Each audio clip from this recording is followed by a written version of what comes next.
monsieur, bonjour et bienvenue à votre minute d'information. Politique, le Manindem secoué par un départ. Un cadre influent du Manindem, Jean-Baptiste Ketchaten, a annoncé sa démission du parti, dénonçant une mainmise du RDPC. Cette décision intervient dans un contexte sensible marqué par l'organisation des obsèques d'Anicete Kané, leader du Manindem décédé en détention. Jean-Baptiste dénonce un manque de clarté autour des funérailles, ce qui selon lui est un signe politique capital. Il accuse certains responsables du Manindem de vouloir instrumentaliser le parti à des fins politiques contraires aux intérêts du peuple camerounais. Le vice-président du Manindem a rejeté ces accusations, demandant des preuves. La situation pourrait accentuer les tensions au sein du parti, déjà confronté à des divergences internes.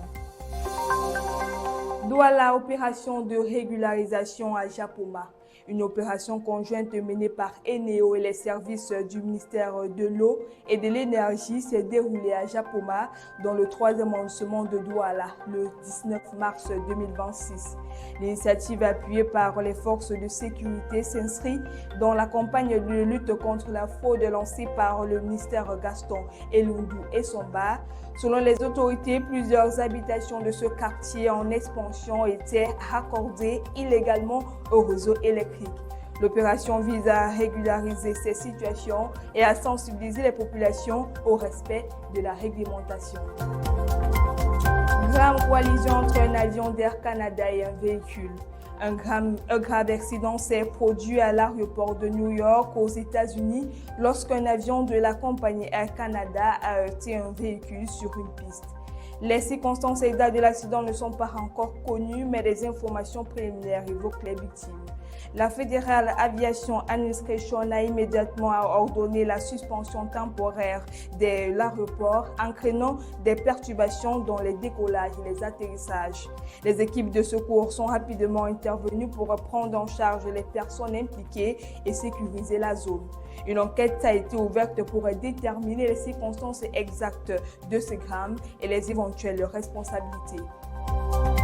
CAN 1976, la Guinée dément les rumeurs.